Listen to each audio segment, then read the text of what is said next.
ideia de explicar de forma simplificada o que é o metal nióbio e um pedaço da história dele no município de Lorena, interior do estado de São Paulo, e no Brasil, por meio de um documentário, nasceu das discussões do grupo de pesquisa em design de produto e tecnologias sociais do Centro Universitário Teresa d'Ávila, Unifateia, e acabou se tornando um projeto de pesquisa vinculado ao Programa Institucional de Bolsas de Iniciação Científica para o Ensino Médio, o PIBIQM do CNPq. O nióbio é um metal que tem uma peculiaridade bem característica, né? É um material que tem um alto ponto de fusão, por isso ele é considerado um material refratário. Ele segue a linha do tântalo, do molibdênio. Esses materiais refratários, o nióbio tem o menor ponto de fusão, mas ainda considerado um ponto de fusão alto, se comparado aos metais que a gente comumente usa na nossa sociedade. Alumínio, cobre, o próprio aço, que é uma liga de ferro. É um material que tem uma resistência mecânica, principalmente a plasticidade, a tenacidade muito alta. O nióbio ele dá ao aço uma alta estampabilidade, então ele tem um campo de plasticidade muito alta que determina a boa performance desse metal, né, num determinado produto. O que é estampabilidade? Você consegue fazer um carro com várias geometrias, com várias formas. Para o design de produto isso é muito importante, porque você não fica limitado a uma única forma, você pode criar formas criativas num determinado produto. E você consegue isso porque o material ele fica com um campo de plasticidade altíssima. Isso é muito importante, tá, para os materiais nos produtos.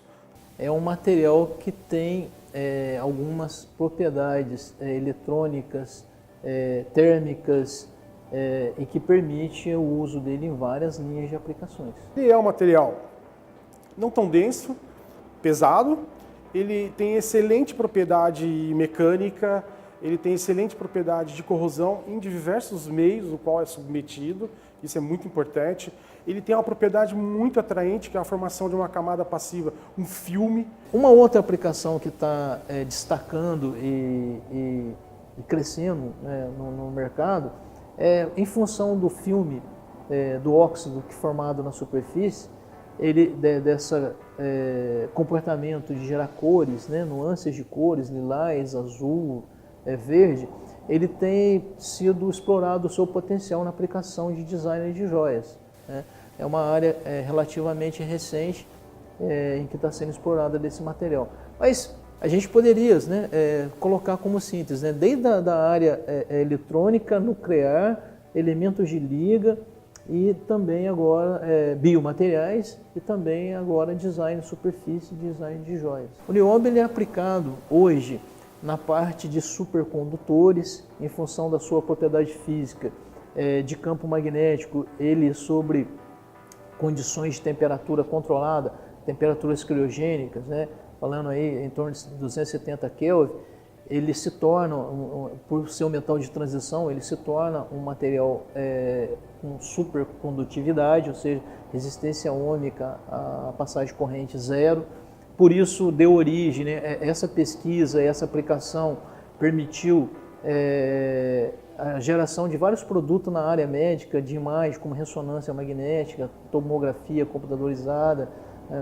Na área, ainda na área médica, ele é um metal que ele é citotóxico, ele não tem toxicidade no organismo humano, então é considerado um biomaterial e combinado com outros metais, ele oferece, melhora muito as propriedades mecânicas exigidas para essa aplicação.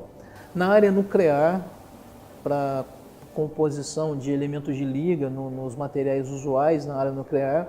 Na área eletrônica, capacitores, chips. Aqui em Lorena, né, na hoje USP, que ela originou de uma fundação de tecnologia industrial, que foi a precursora do desenvolvimento tecnológico da fusão e refino desse metal, do nióbio, várias linhas de pesquisa foram ramificadas após obter o nióbio no estado metálico. Lorena tem uma história muito importante né, do ponto de vista histórico, industrial, científico, tecnológico. Não é à toa que a Universidade do Estado de São Paulo está localizada aqui em Lorena. Ela montou um campus com vários departamentos aqui em Lorena. Eu acho que isso é muito importante. O planejamento inicial e toda a concepção do projeto foi realizado pelo professor Daltro Garcia Pinatti num grupo que se iniciou na Unicamp na década de 70. No período de 73 a 78, as atividades foram desenvolvidas no Instituto de Física da Unicamp.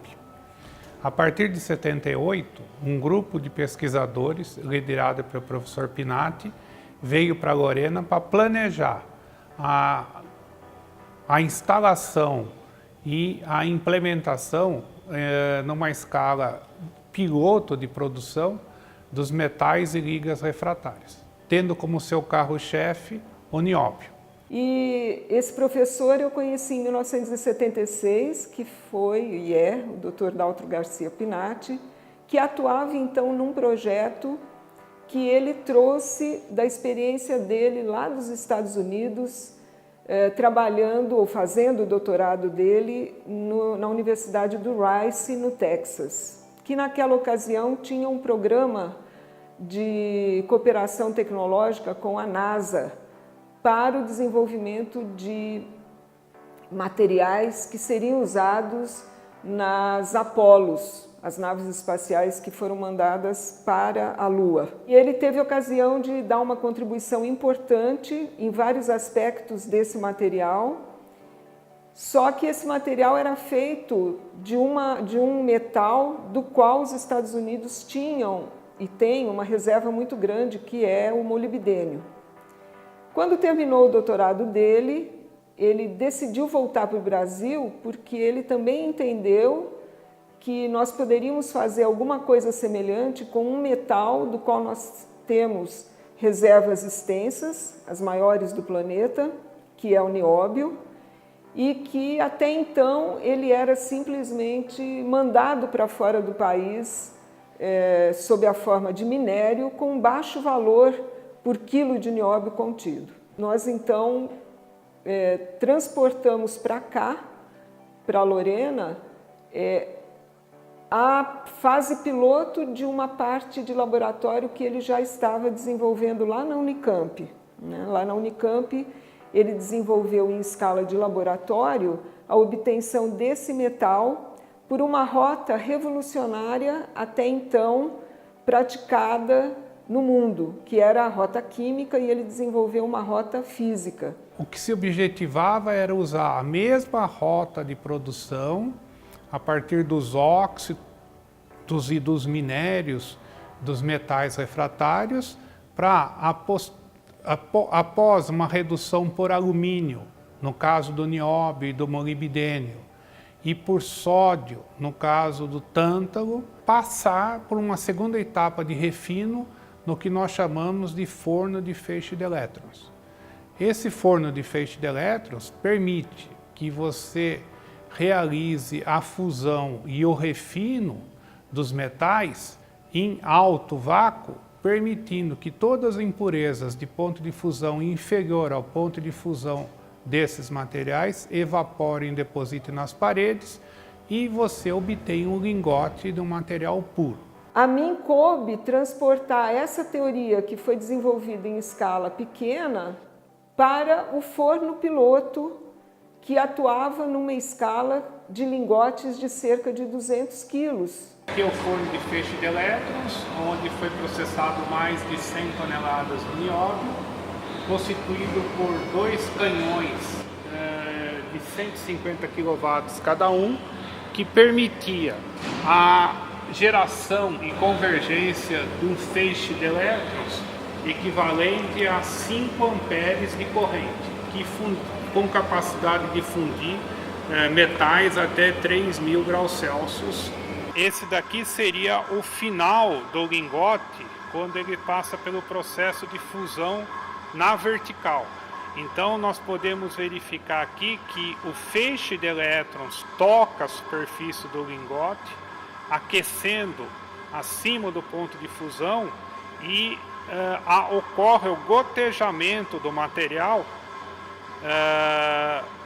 que está na vertical, tá certo? E é justamente nesse momento que ocorre o refino, com as impurezas sendo evaporadas e depositando na parede do forno. Assim, nós estabelecemos esse projeto aqui nesse sítio, né? Configurando esse sítio para receber o coração da tecnologia que foi desenvolvida pelo Dr. Pinatti, que era justamente o forno que faria a fusão do metal bruto e depois o refino desse metal até ele poder atingir as especificações metalúrgicas, né? Por isso ele foi trazido para cá, também por uma posição estratégica entre sul de Minas, Rio de Janeiro e São Paulo. Ele está numa posição ideal para isso. E lembrando que as jazidas de minério, elas estão todas no estado de Minas Gerais, lá na região de Araxá, e tem uma outra mina em Catalão. O Brasil é muito pouco acostumado a trabalhar debaixo de programas de pesquisa. E o projeto Nióbio, ele provou que é possível você fazer uma matriz tecnológica e trabalhar os pontos dessa matriz de uma forma coordenada. Isso melhoraria a educação básica, fundamental, porque o aluno lá no começo veria uma chance de pertencer a algum programa de desenvolvimento que fizesse dele um profissional bem-sucedido, então ele ia querer aprender. E o retorno da pesquisa e do desenvolvimento tecnológico faz com que você realmente tenha recursos que cheguem de verdade lá na base, que é o que a gente precisa. Meu nome é Mariana, eu tenho 16 anos. Para mim, como uma aluna do ensino médio e bolsista do CNPq, foi muito importante poder participar desse projeto. Além do conhecimento sobre o nióbio, poder participar de um projeto fomentado pelo PIBIC-M e do CNPq foi um grande aprendizado técnico e científico. Não é difícil encontrar na internet matérias que remetam o nióbio a muitas polêmicas. Uma delas é que o Brasil o vende a preço de banana, tem alguns problemas quanto à exportação desse metal, mas o nosso objetivo aqui nesse documentário foi retratar a história, o que é, as suas aplicações de uma forma bem lúdica e educativa.